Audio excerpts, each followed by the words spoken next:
여러분, 저는 조한범입니다. 오늘 제가 여러분께 들려드릴 이야기는 북한 권력의 정점에 서 있던 한 남자에 관한 것입니다. 그의 이름은 황병서. 한때 북한 군부에서 2인자였던 인물이죠. 그 황병서가 총정치국장이라는 직책을 맡았을 때 그가 손에 쥔 권력이 얼마나 막강했는지 아십니까? 그는 100만 명이 넘는 병사들의 사상을 통제했습니다. 100만 명입니다. 그리고 모든 장성들의 정치적 생명을 손바닥 안에 쥐고 있었죠. 제가 오랫동안 북한을 연구하면서 내린 결론이 있습니다. 총정치국장이라는 자리는 북한에서 가장 위험한 직책이지만 동시에 김정은에게 가장 핵심적인 자리입니다. 왜 그럴까요? 황병서는 단순한 장군이 아니었습니다. 그는 충성심을 감시하는 사람이었어요. 김정은이 권력을 유지하기 위한 살아있는 필터, 그게 바로 황병서였습니다. 누가 충성스럽고 누가 의심스러운지 그 모든 것을 판단하는 눈이었죠. 제가 황병서와 인터뷰했을 때 그가 차수 계급장을 받던 날을 회상하는 모습을 지금도 잊을 수 없습니다. 그는 이렇게 말했습니다. 거울 앞에 섰을 때 제 어깨의 별들을 보면서 이게 진짜 제 모습인가 싶었습니다. 북한에서 5손가락 안에 드는 계급이죠. 그 순간 저는 깨달았습니다. 제가 가진 권력이 얼마나 절대적인지를.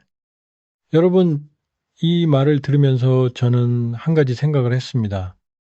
북한에서는 권력이 곧 위험입니다. 최고 지도자에게 가까이 갈수록 당신은 죽음에 더 가까이 다가갑니다. 황병서는 그 시점에서는 그걸 깨닫지 못했습니다. 총정치국장으로서 황병서가 한 일들을 생각해 보세요. 그는 매일 아침 일어나서 누구를 신뢰할 수 있고 누구를 제거해야 하는지 판단했습니다. 그의 한마디에 장군들의 운명이 결정됐죠. 승진할 수도 있고 수용소로 갈 수도 있었습니다. 제가 연구한 바로는 김정은 체제에서 총정치국은 단순한 정치기구가 아닙니다. 그것은 공포의 도구입니다. 군대 안에서 누가 조금이라도 이상한 말을 하거나 의심스러운 행동을 하면 총정치국이 압니다. 그리고 황병서는 그 정보를 모두 김정은에게 직접 보고했습니다. 상상해 보세요. 100만 명의 병사들이 당신을 두려워하고 수십 명의 장군들이 당신의 눈치를 보는 삶을, 그것이 바로 황병서가 살았던 세계입니다. 하지만 여기서 제가 강조하고 싶은 점이 있습니다. 북한 체제의 잔인함입니다. 황병서가 아무리 강력한 권력을 가졌다 해도 그는 결코 안전하지 않았습니다.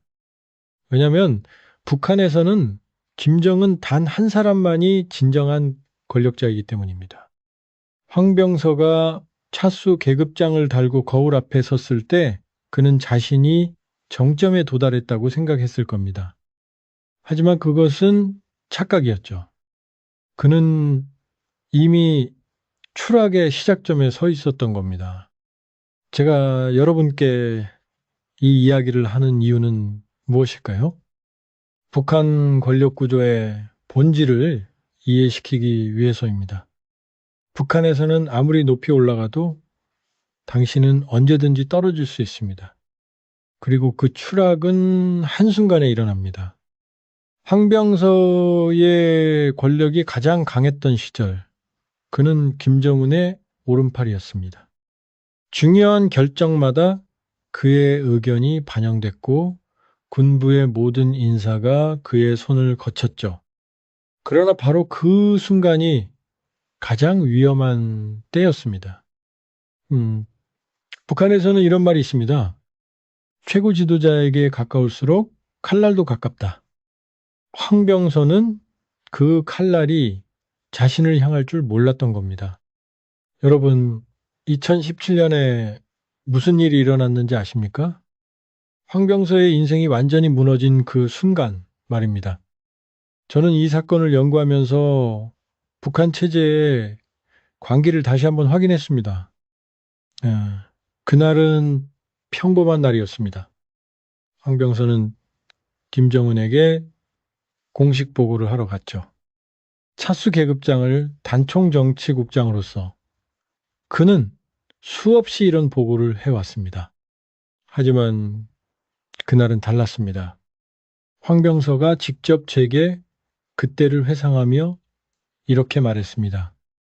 저는 평소처럼 보고를 시작했습니다. 수령님, 어제 사무실에서 라고 말하려던 순간이었죠. 여러분, 여기서 주목해야 할 단어가 있습니다. 사무실이라는 단어입니다. 황병서는 김정은의 집무실을 가리키며 사무실이라고 말했습니다. 그냥 평범한 단어 아닙니까? 하지만 북한에서는 아닙니다. 황병서가 계속 이야기했습니다. 제가 사무실이라는 말을 하자마자 방 안의 공기가 얼어붙었습니다. 김정은 동지의 얼굴이 굳어지는 게 보였죠. 그때 저는 뭔가 잘못됐다는 걸 느꼈습니다. 김정은이 차갑게 물었습니다. 사무실이라고 했나?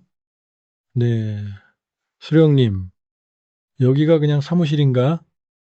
여기가 무슨 일반 회사 사무실인가? 그 순간 황병서는 자신이 무슨 실수를 했는지 깨달았습니다.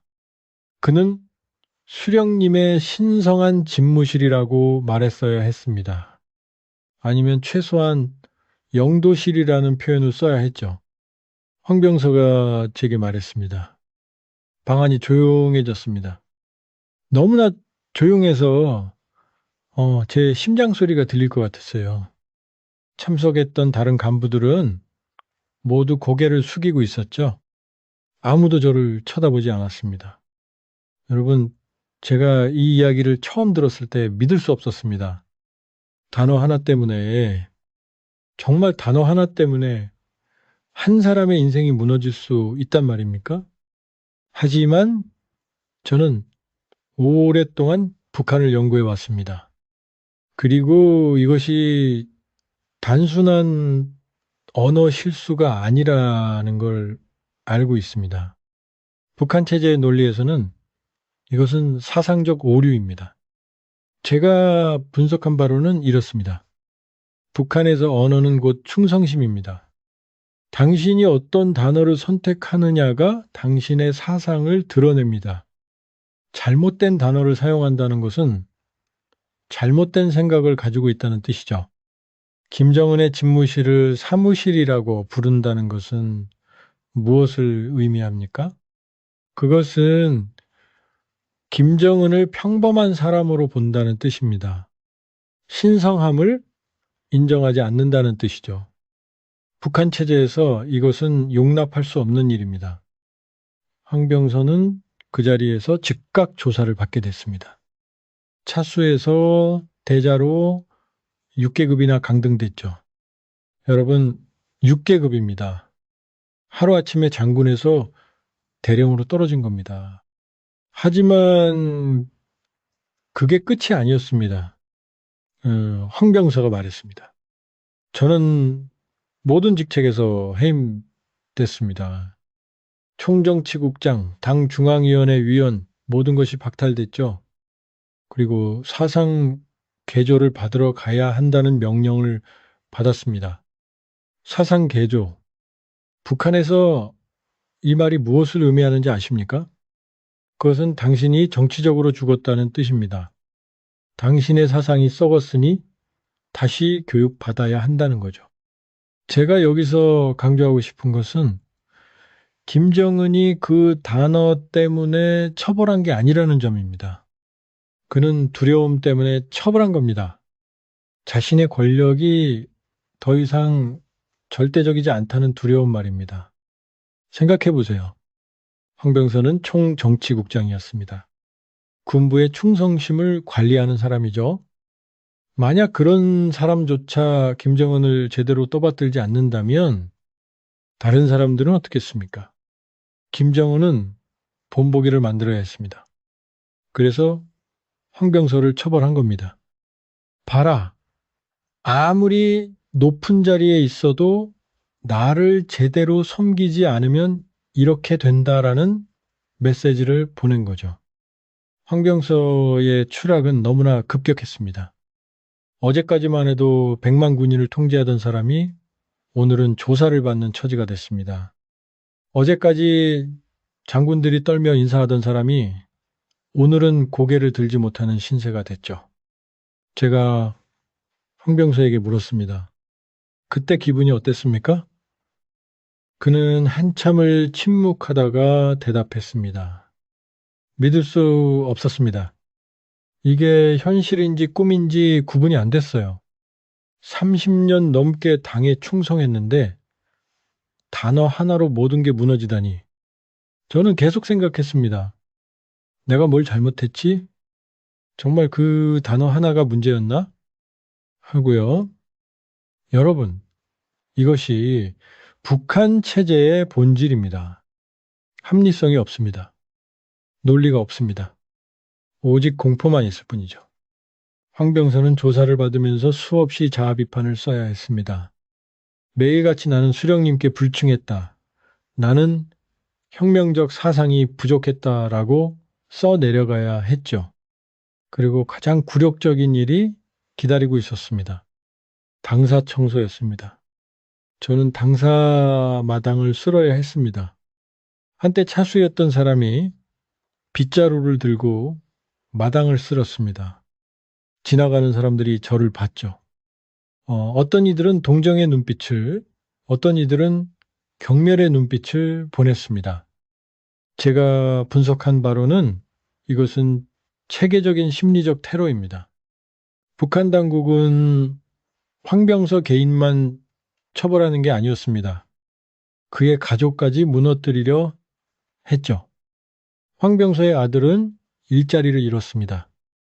딸은 당원 자격을 박탈당했습니다. 가족 전체가 감시 대상이 됐죠. 이것이 북한에서 말하는 연좌제입니다. 한 사람이 잘못하면 온 가족이 대가를 치릅니다.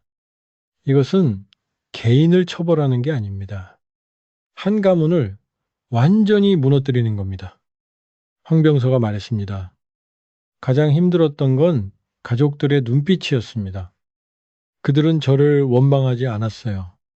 하지만 그 무너진 표정을 볼 때마다 제가 그들의 인생을 망쳤다는 죄책감이 들었습니다. 여러분, 황병서의 추락 이후 삶이 어땠는지 상상할 수 있습니까? 저는 그와 여러 차례 인터뷰를 하면서 북한 체제가 얼마나 잔인하게 사람을 파괴하는지 직접 들을 수 있었습니다. 황병서는 제게 이렇게 말했습니다. 매일 아침 6시에 당사 마당에 나가야 했습니다. 비가 오나 눈이 오나 상관없었죠. 저는 빗자루를 들고 마당을 쓸었습니다. 한때 100만 군인을 지휘했던 손으로 이제는 낙엽을 쓸고 있었던 겁니다. 여러분, 이것이 단순한 청소 작업이라고 생각하십니까? 이것은 철저히 계산된 굴욕입니다. 북한 당국은 황병서를 죽이지 않았습니다. 대신 그를 살아있는 예시로 만들었죠. 제가 분석한 바로는 이것은 두 가지 목적이 있었습니다. 첫째, 황병서 본인을 완전히 무너뜨리는 것. 둘째, 다른 간부들에게 경고 메시지를 보내는 것입니다. 네, 황병서가 계속 말했습니다. 청소를 하면서 지나가는 사람들을 봤습니다. 예전에 저에게 90도로 인사하던 장군들이 지나갔죠? 그들은 저를 못 본 척했습니다. 아니, 일부러 고개를 돌렸어요. 저와 눈이 마주치는 것조차 두려워했던 겁니다. 이 장면을 상상해 보십시오. 어제까지만 해도 존경받던 사람이 오늘은 피해야 할 존재가 됐습니다. 이것이 북한에서 권력을 잃는다는 것의 의미입니다. 하지만 청소만이 끝이 아니었습니다. 황병서는 사상학습을 받아야 했습니다. 저는 20대 청년들과 함께 앉아서 김일성 혁명사를 배워야 했습니다. 76세 노인이 젊은이들 틈에 끼어서 수령님의 위대함에 대해 배우는 겁니다. 강사는 저보다 50살이나 어린 청년이었어요. 황병서의 목소리가 떨렸습니다. 그 청년이 저를 가리키며 말했습니다. 여기 계신 황동무는 사상이 불순했던 나쁜 예입니다. 여러분은 황동무처럼 되어서는 안 됩니다. 그 순간 그는 말을 잊지 못했습니다.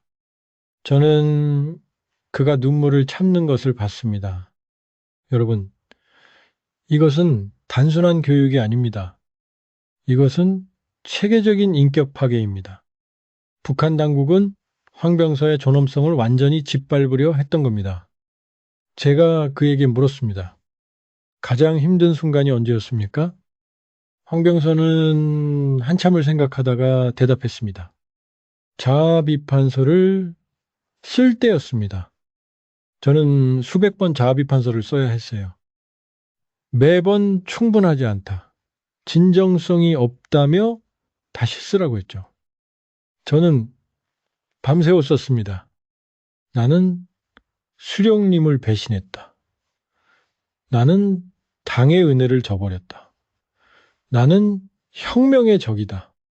이런 말들을 수없이 반복해서 써야 됐습니다. 그의 손이 떨렸습니다. 처음에는 거짓말을 쓰는 것 같았습니다. 하지만 100번, 200번 쓰다 보니 제가 정말로 잘못한 게 아닌가 하는 생각이 들기 시작했어요. 이게 세뇌의 무서움입니다. 자신이 쓴 거짓말을 스스로 믿게 되는 거죠. 여러분, 이것이 북한 체제의 심리 통제입니다. 그들은 당신이 잘못을 인정할 때까지 멈추지 않습니다. 아니, 인정하는 것만으로는 부족합니다. 당신이 그 잘못을 내면 깊숙이 받아들일 때까지 계속합니다. 황병서의 가족들은 어땠을까요? 제가 그에게 물었습니다. 아들은 공장에서 일하던 중 해고됐습니다. 이유는 간단했죠. 반동분자의 자식이라는 겁니다. 딸은 당원증을 빼앗겼어요. 북한에서 당원증이 없다는 것은 사회적으로 죽은 것과 같습니다. 그는 고통스러운 표정으로 말을 이었습니다. 아내는 매일 울었습니다. 하지만 큰 소리로 울 수도 없었어요. 집안 곳곳에 감시장치가 있을지 모른다는 두려움 때문이죠. 그녀는 이불을 뒤집어 쓰고 조용히 흐느꼈습니다. 저는 그 소리를 들으면서도 아무것도 할 수 없었습니다. 제가 연구한 바로는 이것이 바로 북한식 연좌제의 실체입니다. 한 사람의 잘못이 가족 전체를 파멸시킵니다. 이것은 개인에 대한 처벌이 아닙니다. 한 혈통을 완전히 제거하려는 시도죠. 황병서는 계속해서 말했습니다. 손자가 학교에서 괴롭힘을 당했습니다. 아이들이 네 할아버지는 반역자야라고 놀렸대요. 선생님들도 모른 척 했고요. 어린아이가 무슨 죄가 있습니까? 하지만 북한에서는 혈통이 죄입니다. 저는 이 이야기를 들으면서 분노를 느꼈습니다. 하지만 동시에 이것이 북한 체제가 작동하는 방식이라는 것도 알고 있었습니다. 황병서의 건강도 급격히 나빠졌습니다.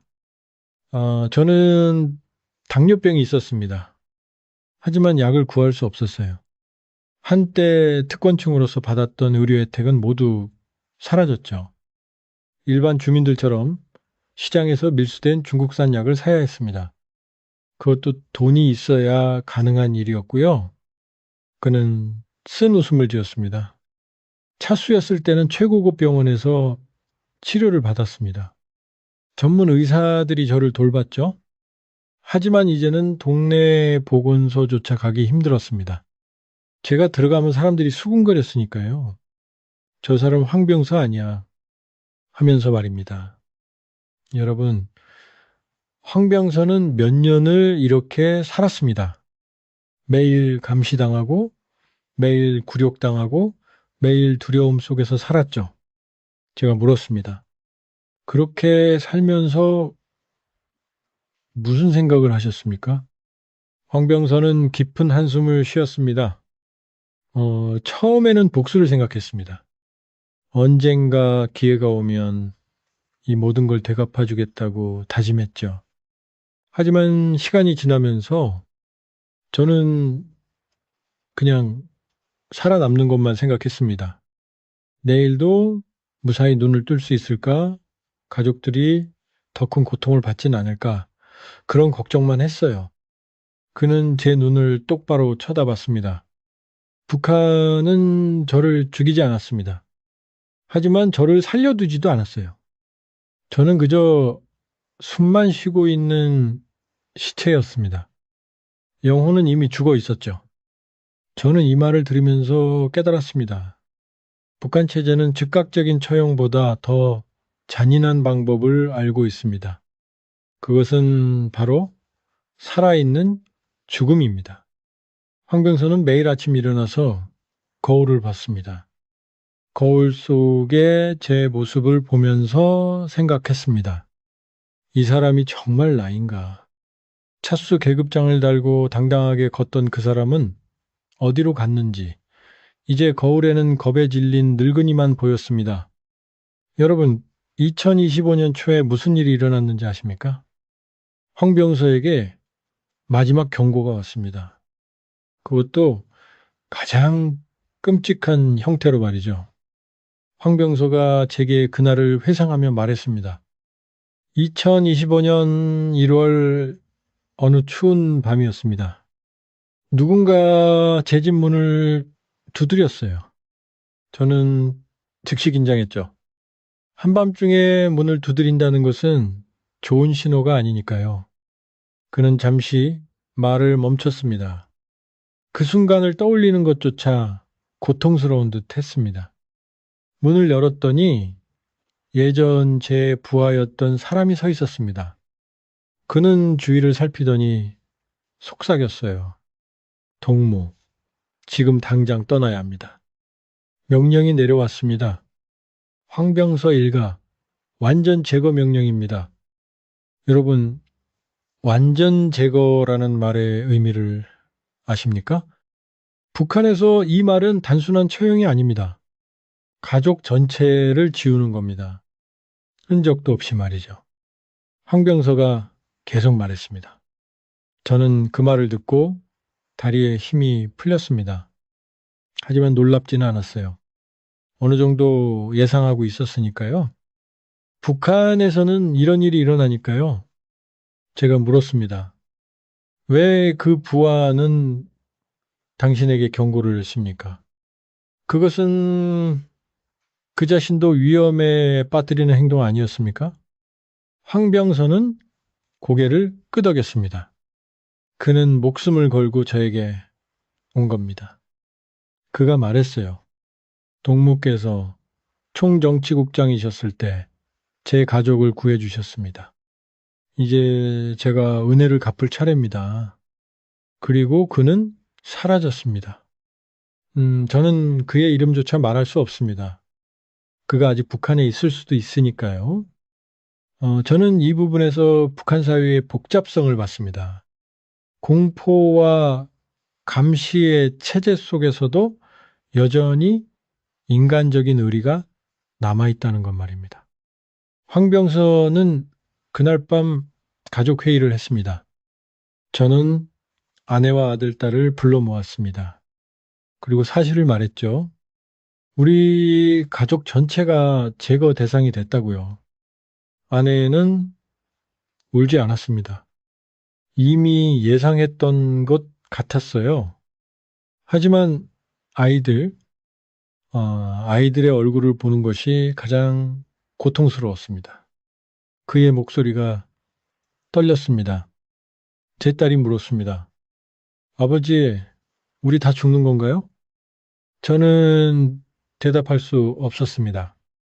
어떻게 제 자식에게 그렇다라고 말할 수 있겠습니까?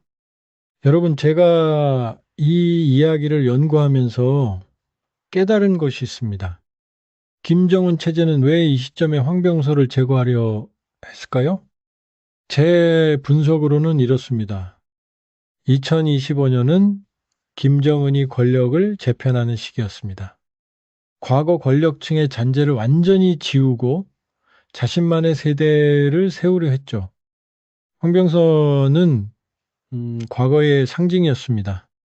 그래서 제거 대상이 된 겁니다. 황병서가 말했습니다. 저는 그날 밤 선택해야 했습니다. 두 가지 선택만 있었죠. 남아서 죽거나 떠나서 살 가능성을 찾거나 그는 깊은 한숨을 쉬었습니다. 북한을 떠난다는 것이 무엇을 의미하는지 아십니까? 그것은 제가 평생 믿었던 모든 것을 버린다는 뜻입니다. 제가 섬겼던 체제, 제가 충성했던 나라, 제가 살았던 땅, 모든 것을 포기하는 겁니다. 저는 그에게 물었습니다. 그래도 탈북을 결심한 이유가 무엇입니까? 황병서는 제 눈을 똑바로 쳐다봤습니다. 살고 싶었습니다. 단순히 제가 살고 싶어서가 아니었어요. 제 가족을 살리고 싶었습니다. 진실을 말하고 싶었습니다. 북한 체제의 진실을 세상에 알리고 싶었어요. 자, 탈북 준비는 매우 신중하게 진행됐습니다. 저는 예전 인맥을 조심스럽게 활용했습니다. 누구를 믿을 수 있고 누구를 믿을 수 없는지 매우 신중하게 판단해야 했죠. 한 명이라도 잘못 믿으면 우리 가족 전체가 끝나는 겁니다. 황병서는 76세의 나이에 탈북을 감행했습니다. 출발 전날 밤, 저는 잠을 이룰 수 없었습니다. 창밖을 보면서 생각했죠.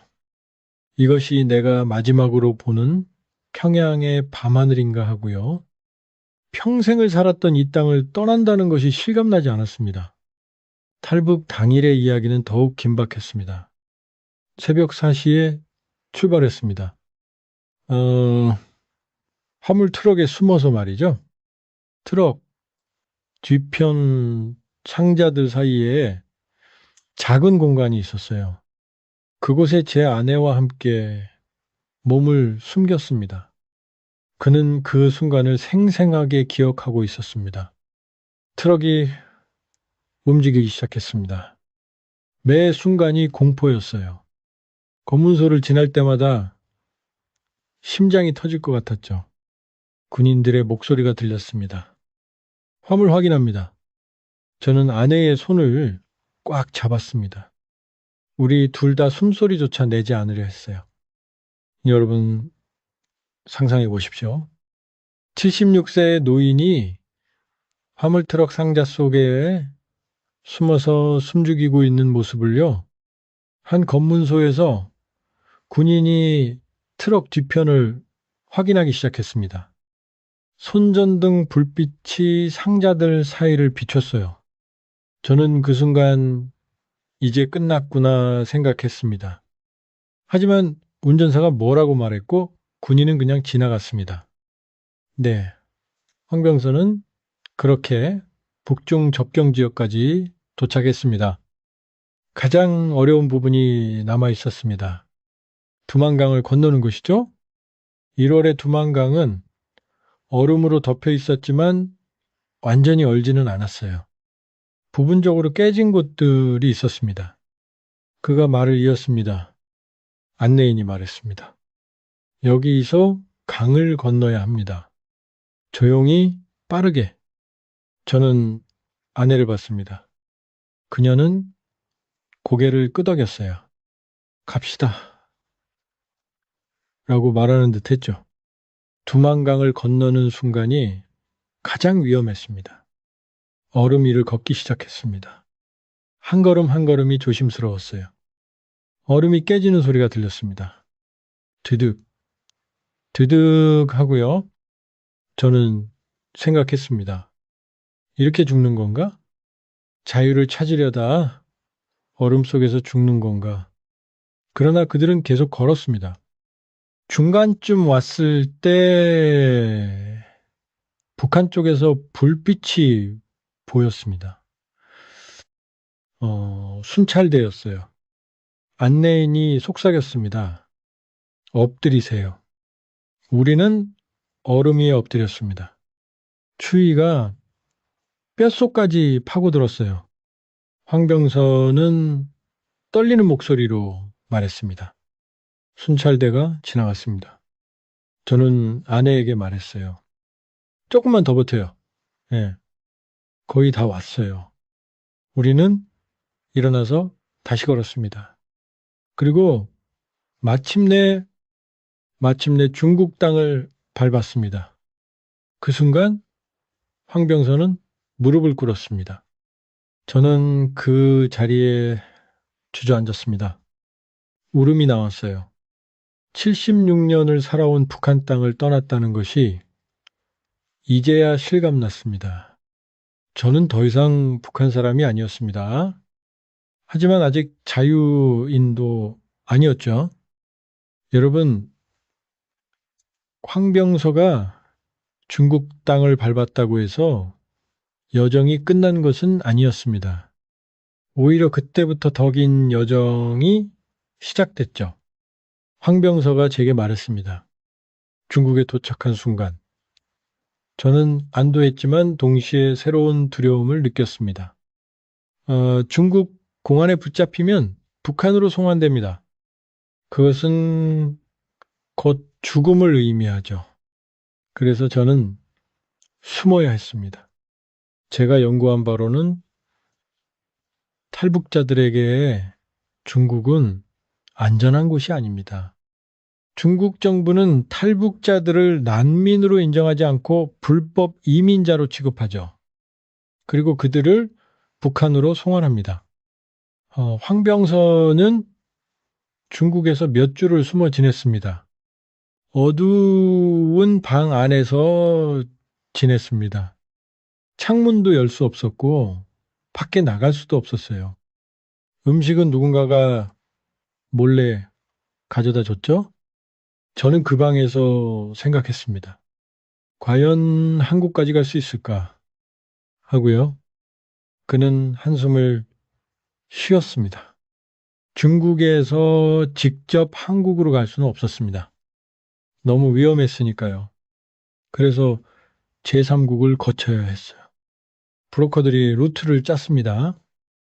중국에서 태국으로, 그리고 놀랍게도 아프리카 콩고를 거쳐 한국으로 가는 경로였습니다. 여러분, 이 경로를 들었을 때 저도 놀랐습니다.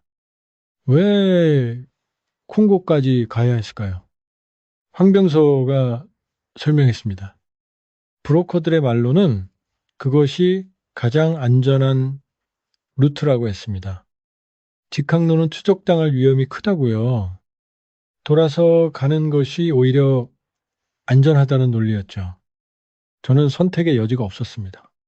그들이 제시한 길을 따를 수밖에요. 중국에서 태국으로 가는 과정도 쉽지 않았습니다. 위조 여권을 받았습니다. 제 사진이 붙어 있었지만 이름은 다른 사람 이름이었어요. 저는 그 여권을 보면서 생각했습니다. 이제 나는 정말로 황병서가 아닌가 하고요. 공항에서의 순간이 가장 긴장됐다고 합니다. 출입국 심사대를 지날 때 저는 손에 땀이 났습니다. 심사관이 여권을 보더니 저를 쳐다봤어요. 그 시선이 너무 길게 느껴졌습니다. 저는 속으로 생각했죠. 들킨 건가? 이제 끝인가? 하지만 심사관은 도장을 찍고 여권을 돌려줬습니다. 태국에 도착한 황병선은 또다시 숨어야 했습니다. 방콕의 한 작은 집에 머물렀습니다. 거기서 다음 이동을 준비했죠. 브로커들이 계속 연락을 해왔어요. 아직 기다리세요. 조금만 더 참으세요. 하고요. 저는 매일 불안했습니다.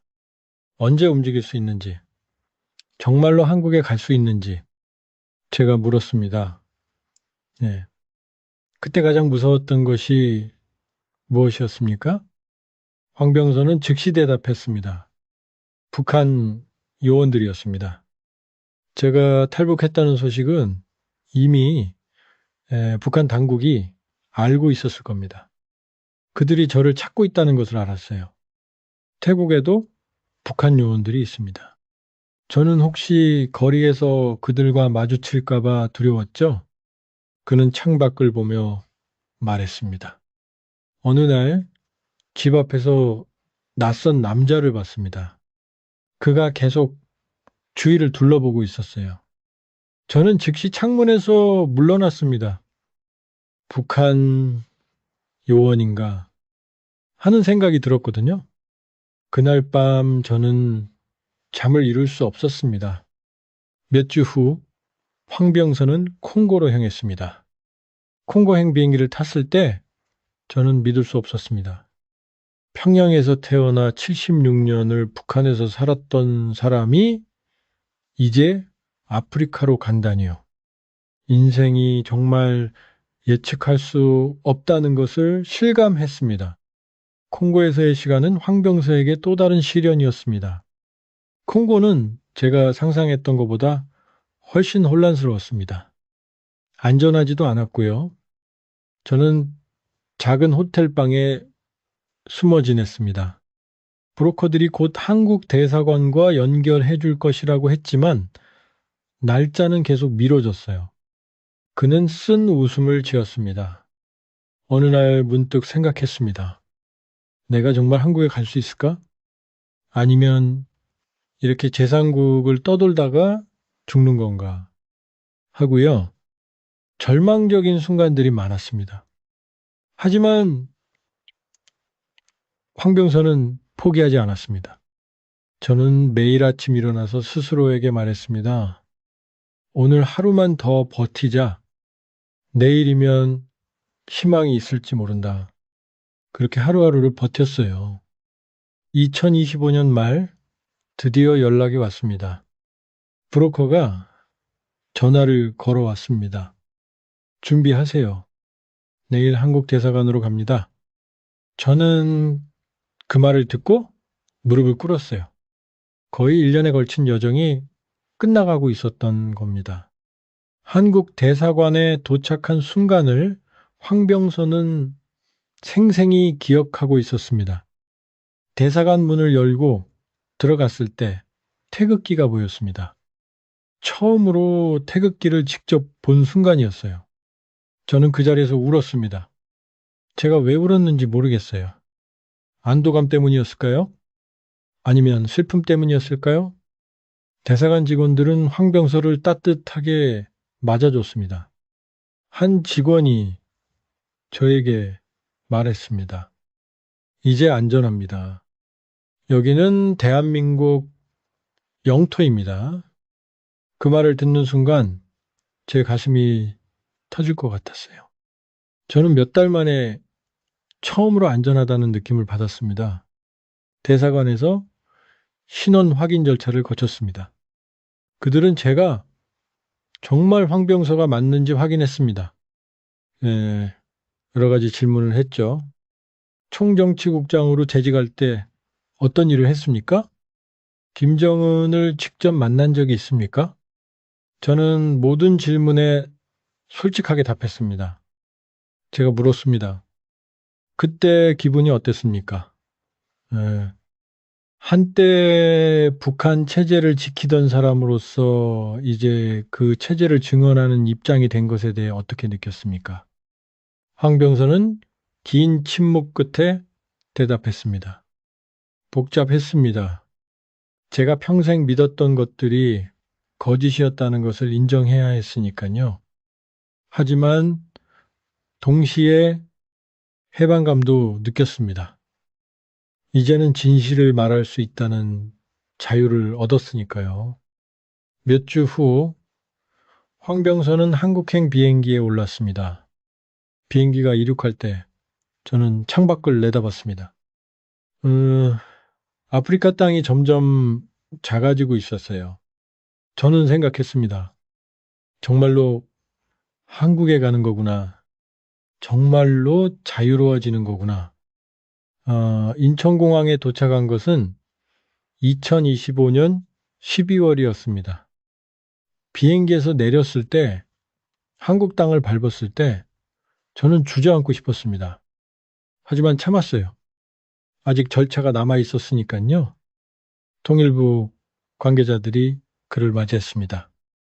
그들은 저를 조사시설로 데려갔습니다. 탈북자들이 거치는 정상적인 절차라고 했어요. 저는 이해했습니다. 한국 정부 입장에서는 제가 정말 탈북자인지 아니면 북한이 보낸 스파이인지 확인해야 되니까요. 몇 달간의 조사 끝에 황병선은 공식적으로 대한민국 국민이 됐습니다. 국민 증명서를 받았을 때의 감정을 어떻게 설명해야 할까요? 저는 76년 만에 새로운 정체성을 얻었습니다. 더 이상 북한 사람이 아니라 한국 사람이 된 겁니다.